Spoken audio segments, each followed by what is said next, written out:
Good morning, everybody. Thank you for joining us to discuss education in Alert Level 5. With the recent news of COVID-19 variant in Newfoundland and Labrador, some immediate changes were required. This move in alert levels prompted us to move K-12 classes from in-person instruction to online. Obviously, this is a significant shift, and we fully anticipate that there may be some bumps in the road in the early days of this transition. However, we have received positive feedback from the first days of virtual learning in the St. John's metro area. So it is a positive development that we hope carries through to all regions. We have learned a lot from the unexpected school shutdown in 2020. And before this school year started, all schools in the province were required to develop online learning plans.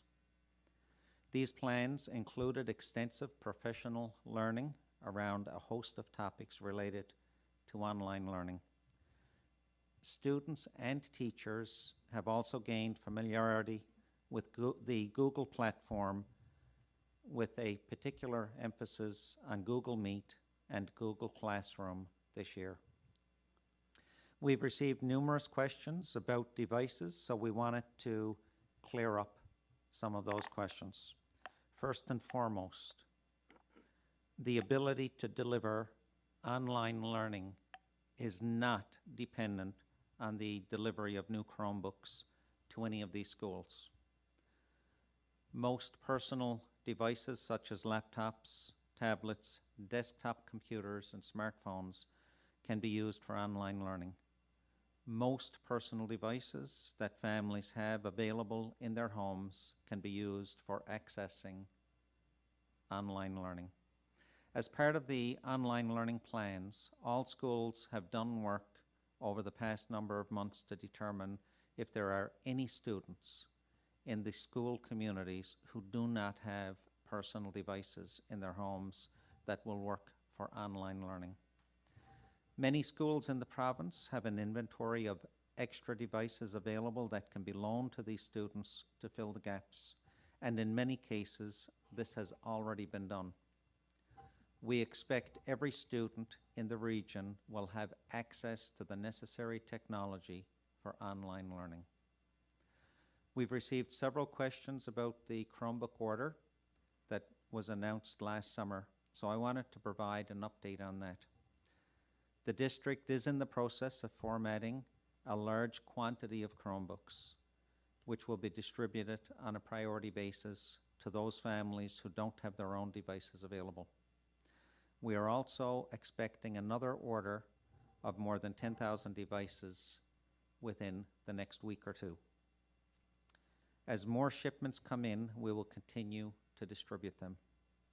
We anticipated delivery of Chromebooks last year.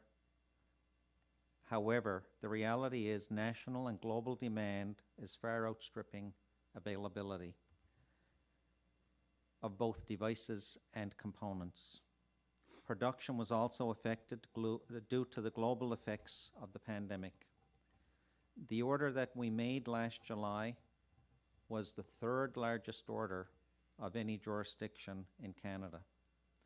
While we await the arrival of the remainder of Chromebooks, we believe we have enough devices available for every grade 7 to 12 student in the province who indicated that they do not have their own compatible device.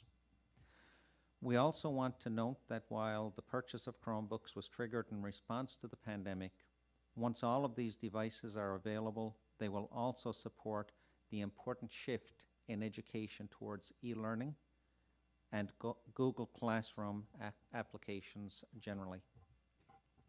The growth of online learning through the first wave of the pandemic has been incorporated into most teachers' daily practices, even when in-school instruction is happening, and is likely the way of the future for education. We want to foster the technological prowess of this generation, and we believe that this will support our future technology workforce in this province. We also recognize that internet connectivity can be a challenge, as it was a challenge that arose during the suspension of classes last year. To address this situation, in May of 2020, the English School District distributed MiFi devices to the majority of homes with identified internet connectivity issues. The Francophone School District had far fewer students in that situation, but they also took measures to ensure connectivity for any families who identified issues. Any family who believes that they are not on the existing lists regarding devices or connectivity, who believe they should be, are encouraged to reach out to the school administrators who will work with them, with the district, to find solutions.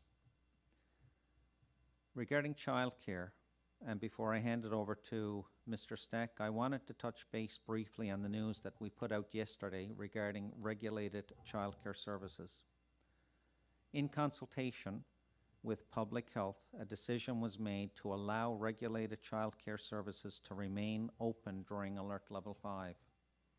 However, the recommendation is that regulated childcare services provide service to the children of existing clients who are required to leave their home and report to their place of work.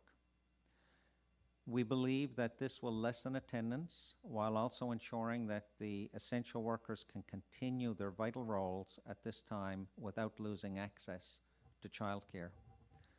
While we believe that this will lessen attendance at childcare services, we do not want to cause economic hardship for these businesses.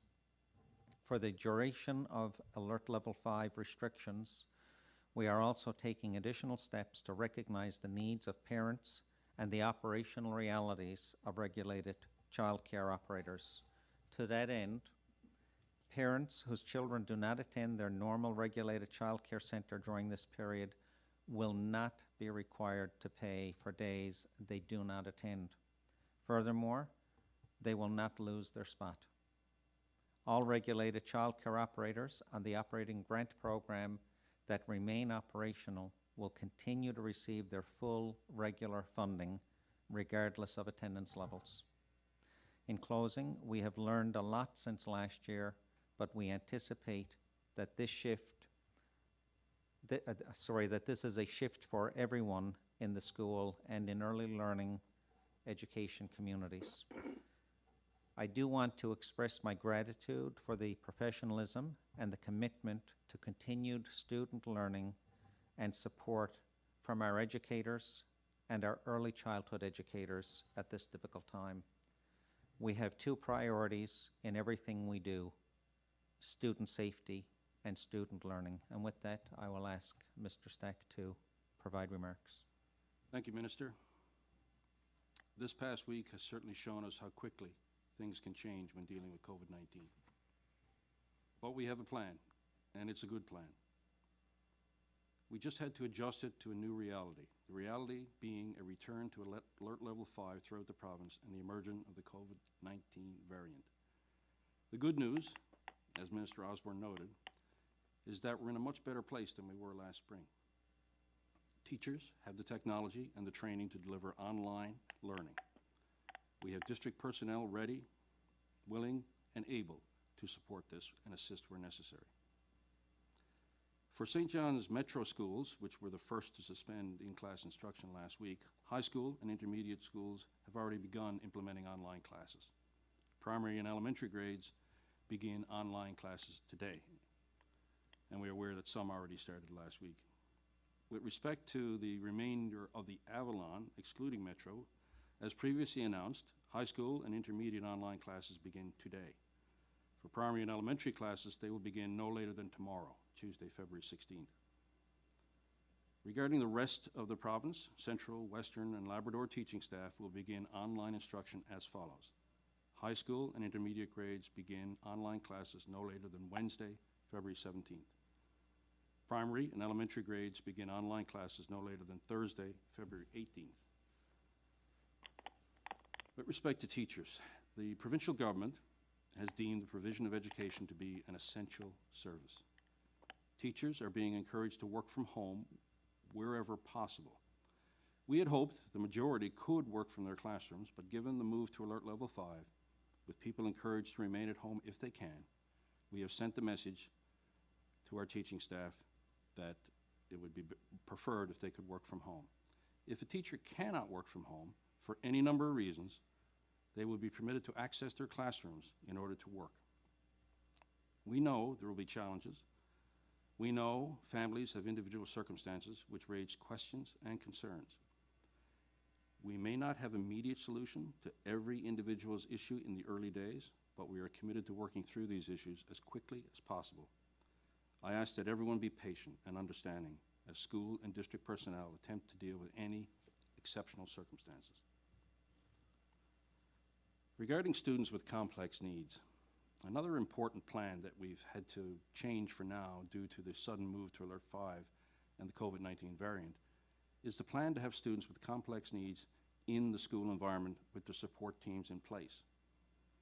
For now, at least this week, and perhaps for the entire 2-week circuit breaker period, these students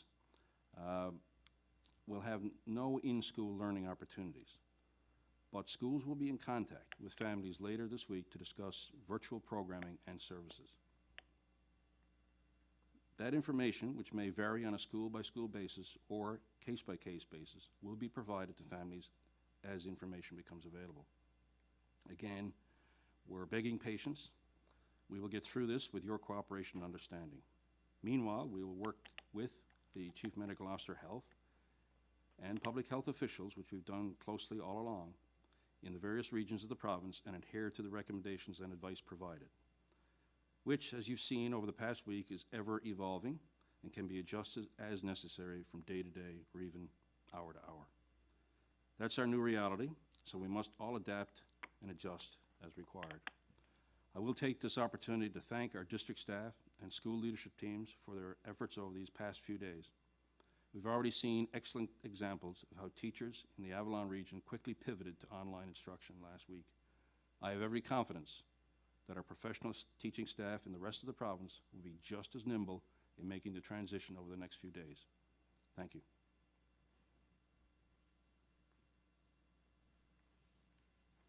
Thank you, Minister and Tony. For the benefit of our speakers, there are 5 reporters registered for today's announcement. The question and answer session will be conducted in 1 round, where each reporter will have the opportunity to ask 2 questions and 1 follow-up. Following this, I will ask each reporter if they have any final questions. I ask that you keep your phones muted until it is your turn to speak. Our first questions are from Cecil here, CBC News. Hi, good morning. First question is for Minister Osborne. Minister Osborne, I just wanted to ask you about the Chromebook situation. When you mentioned 10,000 should be here in a week or 2, does that mean 20,000 have already arrived? And I think part of the order was also 5,100 laptops. What's the status of those as well? I'll ask Tony to clarify, but I believe all laptops have arrived, and I believe we've got just over 2,000 Chromebooks provided, with another 10,000 on the way, Tony? That's correct, Minister. Just to clarify and chunk this into 3 different components of an answer. So all of the teachers in the province, 5,000 plus, have been provided with a laptop. And okay. that took place very early in the school year. With respect to the Chromebooks, there was an order, as the Minister alluded to, of over 30,000 in July. To date, we've got 1,500 that came in and were provided to the Labrador area. Another 500 are being configured to fill immediate gaps here now. So we're expecting by the end of February a further 10,000, and then they had to be configured. And then we have a number of different target dates that have been provided by the company Lenovo, and they've assured it that they will meet these target dates of another additional couple of hundred in March, another 4,000 in mid-March, and another 7,000 odd by the end of March. So that'll bring the total to about 23,000 by the end of March, 23,600. And then there's still another 7,000 that would be fulfilled before the end of the school year. So that was always a plan for Chromebooks for grades 7 through 12. The issue of devices in general, in December, actually last year, we went through a process where schools identified students in need. Parents self-identified they were in need. They weren't able to provide that device, so we reached out to those families and were able to do a very good job of attending to that need, including the provision of MiFi. In December, they went and did another round, and we have, of all the people who were surveyed at that point who self-identified as needing some form of a device, we have enough on hand to meet that need. There are some now new requests coming in, but I want to make sure we differentiate. Every student in the province, grades 7 to 12, will ultimately get a top-of-the-line, brand-new Lenovo Chromebook. The ones that we have now on hand are not the Lenovo version. We've got a couple of thousand of those on hand for emergencies. And so if there is a parent out there who didn't identify in the previous 2 rounds, we can still look after your needs. However, we're asking people to only identify if they absolutely need a device on the basis of need, and we'll be able to get through this. And then as we get additional devices, the actual Chromebooks from the original order, we'll be able to shift resources around the province. So really asking for everyone's cooperation in this. And I'll direct the follow-up to you, Mr. Stack. How satisfied are you with when I look at 1,500, 2,000 now, based on an original order of 30,000? That doesn't seem like a whole lot to me. How could this have been avoided, I wonder? That's a very good question, Cease. When you place the order this far in advance, we're dealing with the company. It has to do with a worldwide shortage of microprocessors. And they are prioritizing us. We've been assured of that. The microprocessors are in great demand all over the world, and we got everything else. They could build the thing and send it, but microprocessors are kind of important. So I'm not sure what we would have done, Cease, any different. Okay, I'll stop now. I'll provide a remark as well to you on that, Cecil. I think it's important to reiterate that every child will have access to online learning. It is not contingent or dependent on the Chromebooks. Chromebooks would be ideal, obviously. The English School District and government, in good faith, had ordered the Chromebooks well in advance with the understanding that they would have been received last year, but I guess in part because of the pandemic and production, and in part because of the pandemic and a higher global demand, we've had to obviously wait on the delivery of the Chromebooks, but there are enough resources within the system that online learning will continue. Thank you, Minister. Thank you, Steve. Next, we have Jose Basque, CBC Radio Canada. Please go ahead. Good morning. I guess this question is for Minister Osborne. Well, I see that there's the English School Board is there, but in the province there's also the French School Board. I was wondering why aren't they there? The majority of the issues that have come forward have been related to the English School District. We've been in consultation with the head of the Francophone School District, and I believe that any issues that are ongoing have been addressed or in the process of being addressed by the Francophone School District, but the majority of the outstanding questions and issues have been related to the English School District. But the same resources, the same announcement that you did this morning, everything will still be accessible for the French schools? Yes, the Chromebooks will be provided to the Francophone School District as well, and similarly the MiFi issues were addressed months ago by both school districts. Thank you. Thank you, Jose. Next, we have Brian Callahan with BOCM. Please go ahead. Good morning, Minister. Good morning, Mr. Stack. I just want to clarify a couple of numbers. You mentioned that there were 30,000 Chromebooks ordered in July. Can you just give me two numbers right now? The number of devices or Chromebooks that you need and the number of Chromebooks right now that you have. So I can answer that. As I alluded to earlier, the issue of the provision of devices is really separate from Chromebooks. And Chromebooks would obviously have helped if we had had them in for grades 7 to 12. But for every student in the province, anything that was requested in just prior to the Christmas break, schools have on hand who have either distributed it or are in a position now to distribute. Since then, there are several other individuals who have identified as needing a device. Everybody will get a Chromebook eventually, but needing a device right now to access online learning, we have several thousand. There are, I can give you a total here now, we'll have 1,700 on hand to look after any additional needs that have been identified since last year. Okay, and when you say they're on hand, does that mean they're formatted, they're in the schools, and the teachers have them, or the people who need them can have them right now? Yes, we can push out.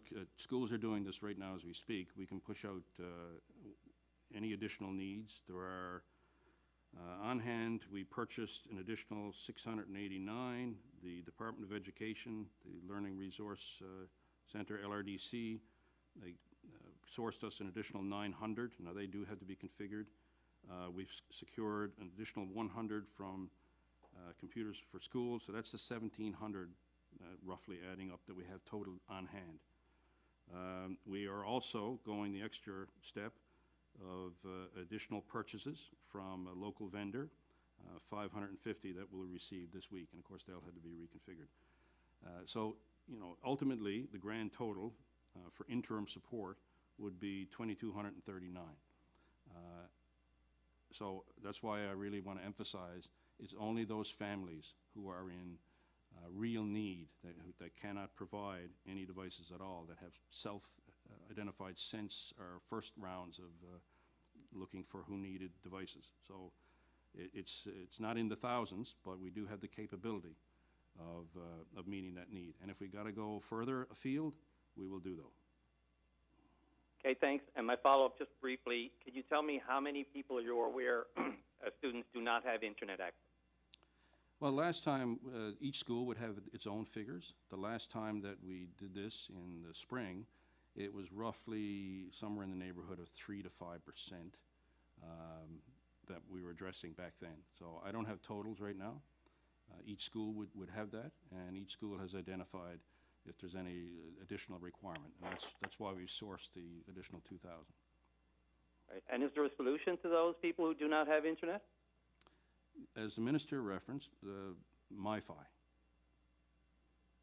If there's cell coverage, we can do MiFi. Thank you. Thank you, Brian. Our next questions are from Jody Cook, NTV News. Please go ahead. Good morning. Just wanted to touch base on the criteria for those who have complex needs. So you had indicated that there would very likely be a period of up to 2 weeks where there was just no learning happening whatsoever, and that the district would be calling those families. Can you clarify for us, because we know that access to education obviously is a basic human right. So how did we do this previously, and how can we not do it now? So we had a plan all along to address what's different this time is we reached out to health. We want to confirm that the health and safety measures, such as the nature of the masks and different protocols, are confirmed by health before we bring any student into a building or any teacher who has to interact with student in the building. We want to make sure that the appropriate medical health advice is being followed. So that needs to be confirmed. That's going to take a few days. Obviously, we understand, having worked around the clock with health, that they are intensely busy right now and dealing with the the issue of the pandemic itself. Those questions need to be clarified in order for us to confirm that things are safe to proceed. I don't think any parent or any teacher would want to be in a situation where we're putting people at risk. I would disagree with the notion that no learning would be occurring, in that our very capable student support teams will be in touch with parents to discuss what can be done in a virtual sense in terms of support right now. Now, obviously that looks different for every child and every family and every situation, but there will be outreach. And then as soon as we can clarify if it's safe to bring students in contact with teachers in a building, then we'll do so. Thank you. Teachers have been reaching out, obviously, to news media, saying they continue to feel that they've not been consulted, and their concerns around communications throughout this last year haven't been met. They say that they've been left in the dark, and they're the only ones who can really help inform what's possible and what's not, but they're not being asked. So these past few days with these new variables, we have been in constant contact with the Newfoundland and Labrador Teachers Association. We've had some very good dialogue, some very good cooperation, and we've also tweaked some of our correspondence and our procedures based on their input. So we've had good dialogue there. With respect to some of the notices going out late at night, at midnight, that's because we've got district staff working that late, interfacing with our health partners. And when health information is clarified and presented to us, then we very quickly turn that around and issue instructions to our teaching staff. You know, obviously this is, no plan survives first contact with reality. I'm fond of saying, and I've lived that. So anytime there's any kind of a tweak or a difference in procedure, or this new variant has introduced new aspects, then we have to rethink where we are. And I think that's only prudent. And we do outreach to the association and as well the other labor groups that are part of our fraternity in education, like NAEP and CUPE. I'll add to that as well that I've had regular contact with the leader of the Newfoundland and Labrador Teachers Association, and been very responsive. Anytime there's been dialogue needed, there hasn't been delay in responding. We've had several very progressive and productive discussions.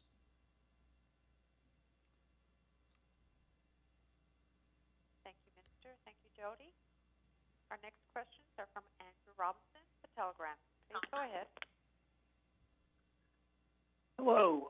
I'm wondering if Mr. Stack could elaborate a bit on NLESC's role in relation to schools setting up their own plan of action for how students' days will be planned. So the guidance from the provincial government, good guidance that we received in September, has been amplified in our own plan. There have been some timelines, some minimum timelines established, and you know we'll see how this goes in the early days. But right now, for example, in K to 6, in K to 3, let's deal with primary. You're looking at an hour a day, so 5 hours a week as a minimum of synchronous online activity, and that's with the teacher. Now that could be in the morning, depending on how the school has it set up, and then another session in the afternoon with another group of children. Emphasis on numeracy and literacy. And then when you go up into grade 4 to 6, that goes to 90 minutes per day of synchronous activity. There's also suggestions, activities will be put out there in what we call asynchronous manner, whereby for the remainder of the day there are activities that the children can do, albeit not online. We have to also consider screen time and the duration of that screen time, what's healthy for students. And then when we get into grades 7 to 12, it alters a little bit in that they follow their regular schedule. Now that doesn't mean they're online for 300 minutes a day. That would look like It could look like, for example, in math period in the morning, first period, you do 10 minutes of interface with the teacher, and then the individuals go off asynchronously, off screen, and do their own thing. Or it could be an English language class where they break into groups within the Google Classroom, and there's 3 or 4 of them together collaborating on some activity. So they follow their regular schedule through 7 to 12. Obviously, we would anticipate that as the grades go up, 7 to 12, that the students, depending on their age, be able to participate more screen time in a synchronous manner with their teacher if required. So, we're trusting the professional judgment of our teachers. We respect that, and we have every confidence that they'll be able to manage within those parameters and deliver high-quality education, albeit nothing ever fully replaces face-to-face instruction. I know a lot earlier the issue of childcare was touched upon. I wanted to ask about it specific to teachers who have children at home and are still expected to teach from the work site. Mr. Stack, do you feel this situation has been more or less addressed, or are there still any kinks to be worked through there? Any time you have a situation where you have children and child care has altered, then people are going to have to work through different challenges. And, schools are very good at having creative solutions. But ultimately, what we're saying is to teachers, we had hoped that everyone could come in and work from the classroom that they're used to and have all their smart board and everything there. Given where we are with the new variant, then the feeling was, discussions with the preliminary discussions we did have with health, was it would be advisable for people to work from home if they could. Now, there's a number of different provisions there. You had to have, you have to have the ability to work from home. Now, they all have laptops, but you do need a secure space. There are privacy issues. You wouldn't want other people other than the teacher operating with confusion and disruptions. So if that can't occur, if you can't operate from home, and we think most people should be able to, but if they can't, then the schools are available for teachers to access their classrooms. And if ultimately, in order to have online learning, we need teachers. So if you can't do it from home and you can't do it from school, then there is no other provision. That's the only way. The teachers are essential workers, and we need them to be doing their work. So that's where we are. Thank you, Andrew. Thank you, Tony. For our final round, I will go through the registered media, once where there will be an opportunity for one question each time your name is called. Cecil, here, CBC, do you have a final question? Yes, please. A question for Mr. Stack regarding the readiness of teachers today, this week. We've heard from some teachers, Mr. Stack, who say that other than some online introductory courses on how to work your way through the interface, the Google interface, there really hasn't been a whole lot of direction and guidance on actually teaching online and delivering the curriculum in an effective manner. How do you respond to concerns expressed by some that we are not ready for this? So before the year start, we did a number of health and safety protocols with teachers, but also quite a bit of professional learning around virtual learning with teachers early in the year. Later in the fall, we put out an ask to teachers. Look, if you're still feeling like you need something additional, please let us know. So there were some 2,000 teachers that wanted a bit more training, so we organized release time for them, and we conducted that professional learning. I got to say, teachers have been really good at stepping up. A lot of online resources were made available that they accessed on their own, offline, asynchronously, during their preparation periods or even in the evening. We had a lot of book studies and discussions. And teachers really stepped up. Now, if there's still some out there that require additional learning, and look, we're always learning, then we will, all they have to do is identify what those learning needs are to us, and we will address them. But we're a long ways ahead of where we were last spring, leaps and bounds.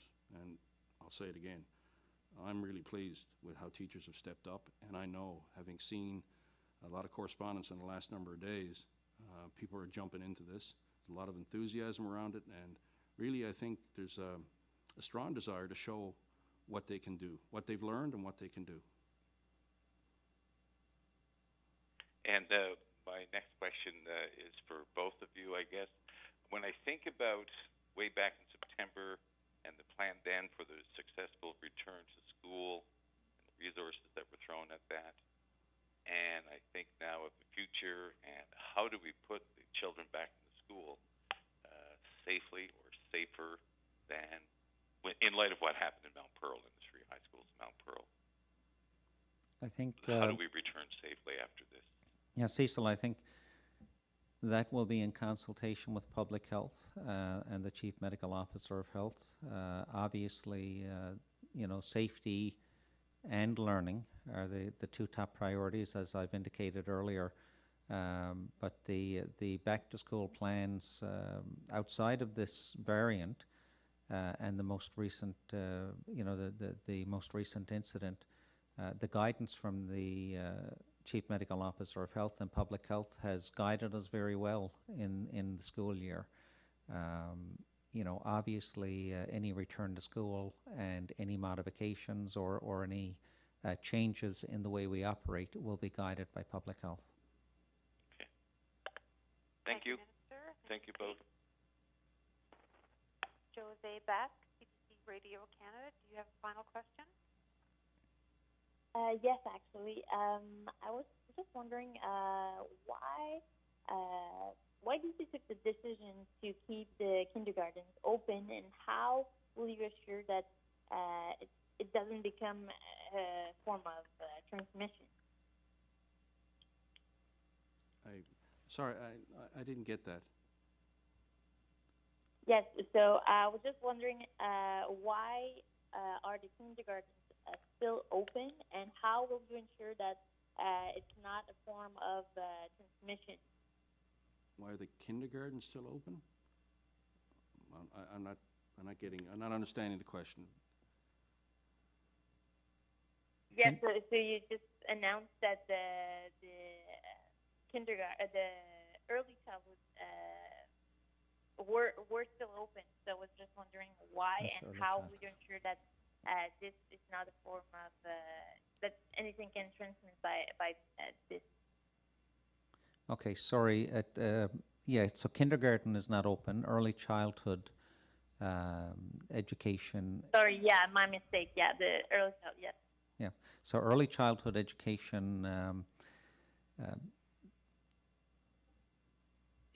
with discussion or in discussion with Public Health, we've made announcements last night regarding early childhood education, where we see that the number of attendance at early childhood education should be significantly reduced than normal capacity, and it is to alleviate childcare concerns, early learning and childcare concerns for essential workers who are required to report to work.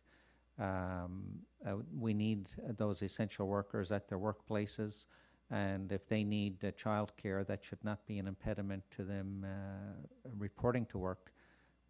So there has to be balance. Obviously, Public Health and the Chief Medical Officer of Health have provided some guidance to us on this, and it resulted in the announcement last night.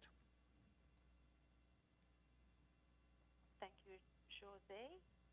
Brian Callahan, BOCM, do you have a final question? Yes, thanks. Have teachers been advised to sort of temper their expectations, with regard to work and tests and everything, given this shift here in the pivot and the learning curve for many, or even if it's not just the learning curve, the different atmosphere they're in now? I think it's pretty evident that we are very concerned with the emotional health, in addition to the physical health of all of our students, and teachers know that and understand that. We've emphasized throughout this year the importance of relationships, social emotional learning. Those are really key elements of a well-rounded education in a modern context, and in a context of a worldwide pandemic, even more important. So while assessment continues, teachers, I know, will take a humanistic approach to dealing with their students. They really care for their students. They care for their learning, and they care for their well-being. We'll work through individual issues. Obviously, it's not the same. Things have changed. We prepared for it and planned for it, but there's always elements, the human element, that introduces itself in these situations. And assessment continues, but we will always have at the forefront the emotional well-being of students as well, their mental health, mental well-being, as well as their learning needs as we go forward. And as a short follow-up, if you don't mind, with regard to the children with complex needs, it still seemed a bit vague to me, the comments about that earlier. Can you give me some more clarity about how those, the options that you're looking at, and what kind of communications you're having with those parents? Sure. So schools will reach out. Special services teams are working this week, and they will reach out to those individuals who we had always planned for them to be in the building. Now, there were some parents that, some family situations where even though we'd planned for in the building, there was apprehension from the parent side about the student attending. So there's always things that can be done in terms of outreach, but it depends on each and every situation for the child. We want to maintain that connection to students and families. We want to be able to reach out to them and be mindful that everyone's context is different. So for now, it's a bit of a holding pattern on them being in school. That is ultimately our goal, but we got to be sure that the health and safety measures are appropriate for teachers and students to be together in a building during a variant situation in a worldwide pandemic. That's the new variable that's been introduced as the variant. So we just got to confirm that the health and safety measures are appropriate, and then we'll get back to the point where we can have those children who cannot avail completely of virtual in an environment where they can avail of learning services. Thank you. Thank you, Brian. Jody Cook, NTV News. Do you have a final question? Yeah, thanks. On the topic of evaluation, I know assessment's been touched on briefly, but if I could get a little more specific, we know that in the spring of last year there was a conversation about a formula for an evaluation plan and grading, and I'm going to be totally honest, I can't even remember what that formula was, but is that being considered now, and exactly how parents can ensure that their kids are going to be graded and what that's going to look like throughout this circuit breaker and potentially beyond? So last year, given the situation, and it was incredibly difficult to navigate through in the early days, and there was a lot of pressure on families and graduating students. We're in a different environment, and I respect that the government of the province canceled public examinations last year. We also, in the district, working with Department of Education, put in place evaluation whereby whatever mark had been achieved to that point, if it was a passing grade, would be honored through to the end of the year, and students had the opportunity, though, to improve the mark through assessments. So the difference this year is assessment is ongoing. Now, obviously, you have to have soft eyes, if I can call it that, on the challenges that students and families are facing, and teachers are very good at that. So it's a bit of a different context. Assessment is continuing, although, I'm not speaking for the government, but they also this year suspended public examinations as well. So that assists and gives us some latitude to maneuver. Okay, thank you. And then just my follow-up question, if I might. No one really wants to approach this topic, but the reality is we were talking about this in the spring and the cancellation of the 2020 school year as well. This right now is being looked at as a circuit breaker. Last spring, you also started making a contingency plan that this could continue into the remainder of the school year, which it did. Are you there at this point right now, also looking forward to, God forbid, the end of the summer season, or the end of this season? From a district perspective, we're prepared for online learning for as long as it has to go. But obviously, the preferred would be to be back in class. But that's contingent on whatever happens with the pandemic and the advice of public health. Thank you, Jody. Thank you. Thank you, Tony. Andrew Robinson with the Telegram. Do you have a final question? Kind of following up a bit on what Jody asked about there. Seeing that, I guess there were lessons learned, from last spring's experience. I'm wondering, what the expectations are in terms of, this current situation and what sort of outcomes, NLESD might be tracking and how it might regroup after to, assess what worked, what didn't work, what could maybe be tweaked, et cetera, et cetera? Oh, look, clearly, this has been a learning experience, and we're a learning organization. We will adapt and overcome as required. We've done a lot of preparation around assessment, and we'll carry forward with that. But if there are aspects that had to alter in the best interest of learning and of students and of teachers, then we will do so. We're not fixed here in any way. We want to do as much learning as possible and much assessment as possible, and that'll carry forward. I have every belief that it will. But if there's things that we had to tweak, then we're prepared to do so, and the actual experience will inform the practice. Thank you, Andrew. Thank you, everyone. Our time has ended. Minister, do you have any final comments? Just to send out an appreciation to our educators, both in the early learning and in the K-12 system, for putting our students first. And I understand that this is a time where people are feeling anxiety. The situation has evolved and continues to evolve, and as it evolves, we will respond as new information comes forward. But wishing everybody well. Please stay safe and follow the protocols set forward by the Chief Medical Officer of Health. Thank you, Minister. Tony Stacks, do you have any final comments? I've seen a lot of teachers use the hashtag Better Together and hashtag We Got This. But stay safe, everyone. Be well. Thank you, Tony. Thank you, everyone. Take care and enjoy the rest of your day. Thank you.